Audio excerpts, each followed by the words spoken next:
You can't solve a problem with the same mind that created it. In order to work at solving these things called problems in your life, you have to change your mind. It is your mind where they live. It is your mind that created them. There is where you experience them. They're all illusions. You must change your mind. Literally rewrite your agreement with reality. So if you think 60 to 70,000 thoughts in one day, and we do, and 90% of those thoughts are the same thoughts as the day before, and you believe that your thoughts have something to do with your destiny, your life's not going to change very much, because the same thought leads to the same choice leads to the same behavior creates the same experience, and the same experience produces the same emotion. And so then the act of becoming conscious of this process, to begin to become more aware of how you think, how you act, and how you feel, it's called metacognition. And so then why is that important? Because the more conscious you become of those unconscious states of mind and body, the less likely you're going to go unconscious during the day. How do you alter your mindset? The only path is through new awareness. You can receive advice all day long. Many people do. They love being told what to do. They're hooked on new books, new ideas, new lists. They learn and learn and learn in all directions except the one that matters most: learning about themselves. There is no getting around this. It's hard to sustain new happiness without new awareness. What they say, according to cognitive neuroscientists, we are conscious of only about 5% of our cognitive activity. Most people, 1% of their day is in the conscious mind. So every day, you create only from your creation mind, your conscious mind, only about 1% of what is going on in your life. And therefore, 95 to 99% of your life comes from your programming in your subconscious mind. Old ways won't open new doors. How do you think you can change by doing the same thing, continuing on the same path, taking no risks, no twists, no turns? Nothing's going to change if you're not willing to change. Get up and become something more than the familiar route you've been walking for years. No more, I'll never get out of this problem. The obstacles are too big. I'll never get ahead, never break this addiction, never meet the right person. Don't let a limited mindset keep you from the abundant life that belongs to you.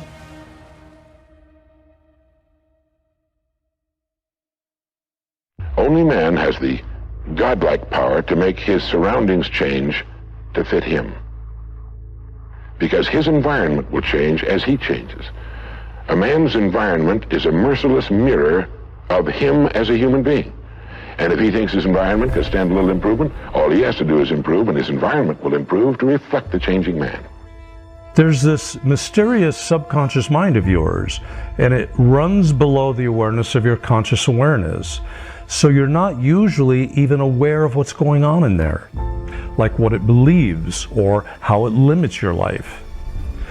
The reason it is so powerful is because it stores all of your memories, all of your feelings and emotions, and most importantly, all the limiting beliefs you've acquired since you were born.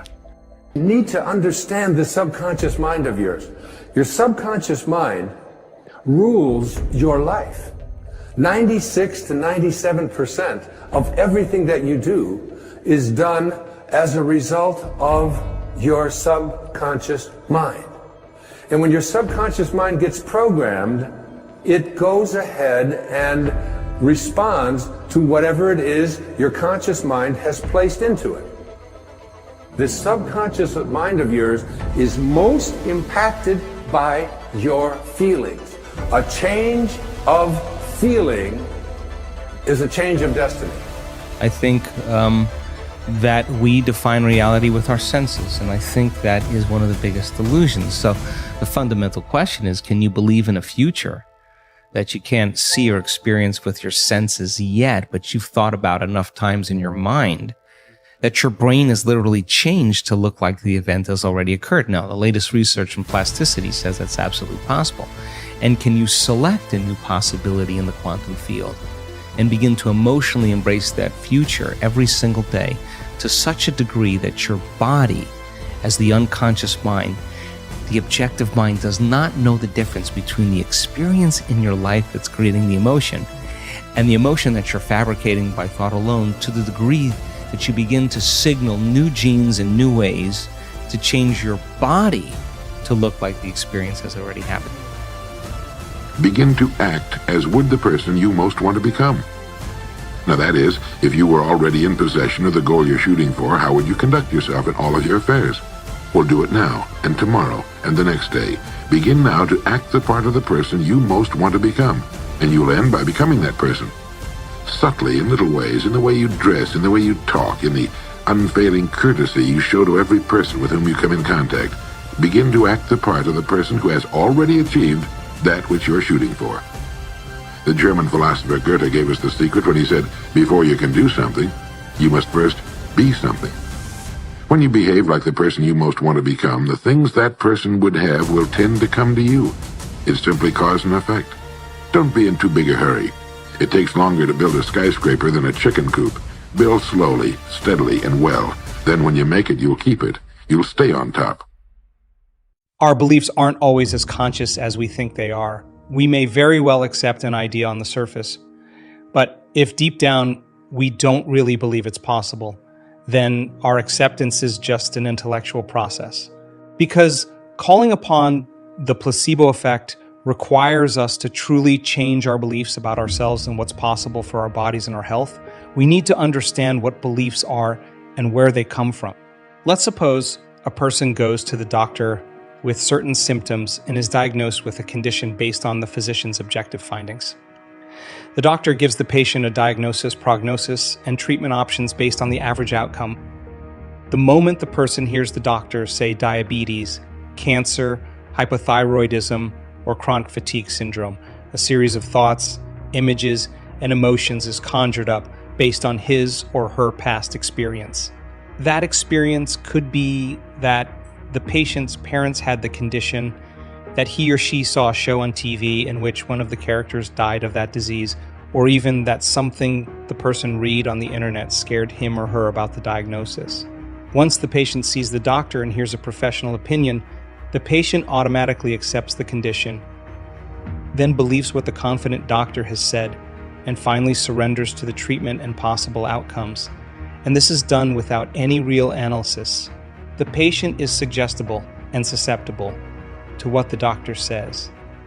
If the person then embraces the emotions of fear, worry, and anxiety, along with sadness, then the only possible thoughts or autosuggestions are those that are equal to how he or she feels.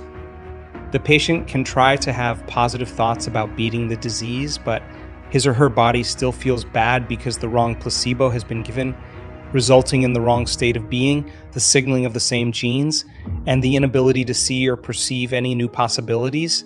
The patient is pretty much at the mercy of his or her beliefs and the beliefs of the doctor about the diagnosis. So when healed themselves using the placebo effect, what did they do differently? First, they didn't accept the finality of their diagnosis, prognosis, or treatment. Nor did they believe in the most probable outcome or future destiny that their doctors had authoritatively outlined. Finally, they didn't surrender to the diagnosis, prognosis, or suggested treatment, because they had a different attitude from those who did accept, believe, and surrender. They were in a different state of being. They weren't suggestible to the doctor's advice and opinions because they didn't feel fearful, victimized, or sad.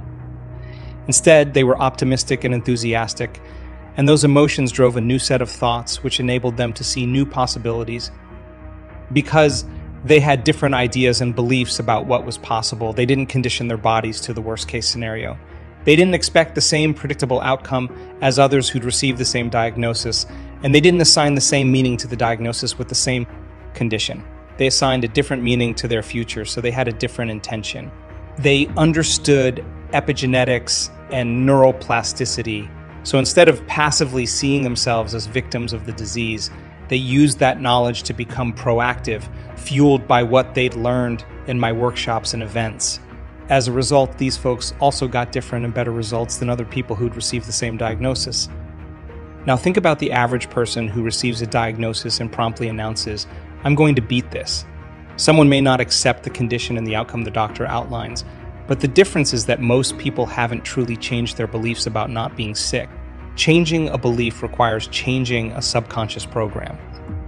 Since a belief is a subconscious state of being, folks who use only their conscious minds to change never come out of the resting state to reprogram their genes because they don't know how to do that. This is where their healing stops. They're unable to surrender to possibility because they're not truly able to become suggestible to anything different from what the doctor tells them. Is it possible that whenever people don't respond to treatment or when their health stays the same, they're living by the same emotional state every day, accepting, believing, and surrendering to the medical model without too much analysis, based on the social consciousness of millions of other people who've done exactly the same thing? Does a doctor's diagnosis become the modern-day equivalent of a voodoo curse when you string a succession of thoughts and feelings together so that they ultimately become habituated or automatic? They form an attitude. And since how you think and feel creates a state of being, attitudes are really just shortened states of being.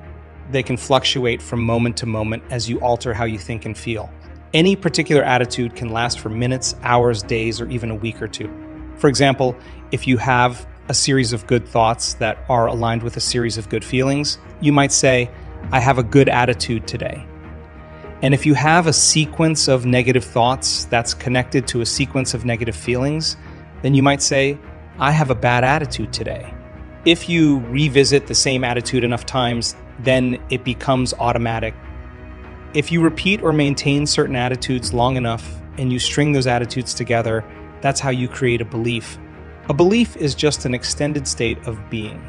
Essentially, beliefs are thoughts and feelings, attitudes, that you keep thinking and feeling over and over again until you hardwire them in your brain and emotionally condition them into your body. You could say that you become addicted to them, which is why it's so hard to change them and why it doesn't feel good on a gut level when they're challenged. Because experiences are neurologically etched into your brain, causing you to think, and chemically embodied as emotions, causing you to feel. Most of your beliefs are based on past memories. So when you revisit the same thoughts over and over by thinking about and analyzing what you remember from your past, these thoughts will fire and wire into an automatic unconscious program. And if you cultivate the same feelings based on past experiences, and you feel the same as you did when the event originally occurred, you'll condition your body to subconsciously be the mind of that emotion. And your body will unconsciously be living in the past. And if the redundancy of how you think and feel over time conditions your body to become the mind, and it becomes programmed subconsciously, then beliefs are subconscious and also unconscious states of being derived from the past. Beliefs are also more permanent than attitudes. They can last for months or even years. And because they last longer, they become more programmed within you. If you string a group of related beliefs together, they form your perception. So your perception of reality is a sustained state of being that's based on your long-standing beliefs, attitudes, thoughts, and feelings. And since your beliefs become subconscious and also unconscious states of being, that is, you don't even know why you believe certain things, or you aren't really conscious of your beliefs until they're tested, your perceptions, how you subjectively see things, for the most part, become your subconscious and unconscious view of your reality from the past. In fact, scientific experiments have shown that you don't see reality as it truly is. Instead, you unconsciously fill in your reality based on your memories of the past, which is what's neurochemically maintained in your brain. When perceptions become implicit or non-declarative, they become automatic or subconscious, so that you automatically edit reality subjectively. For example, you know your car is your car because you've driven it so many times. You have the same experience of your car daily because nothing much changes about it. You think and feel the same way about it most every day. Your attitude about your car has created a belief about it, which has formed a particular perception about your vehicle, that it's a good car, say, because it rarely breaks down. Although you automatically accept that perception, it's actually a subjective perception because someone else may have the same make and model of cars you do, and that person's car may break down all the time, causing him or her to have a different belief and different perceptions about the same vehicle based on personal experience. In fact, if you're like most people, you probably don't pay attention to several aspects of your car unless something goes wrong. You expect it to run as it did the day before. You naturally expect your future experience of driving your car to be like your past experience yesterday and the day before. That's your perception. But when it malfunctions, you have to pay more attention to it, like listening to the sound of the motor more closely, and become conscious of your unconscious perception of your car. Once your perception of your car is altered because something has changed about the way it drives, you'll now perceive your car differently. The same is true of relationships with your spouse and your coworkers, your culture and your race, and even your body and your pain. Actually, this is the way most perceptions about reality function. Now, if you want to change an implicit or subconscious perception, you must become more conscious and less unconscious. In truth, you'd have to increase your level of attention to all of the aspects of yourself and your life that you've previously stopped paying much attention to. Better yet, you'd have to wake up, change your level of awareness, and become conscious of what you were once unconscious about.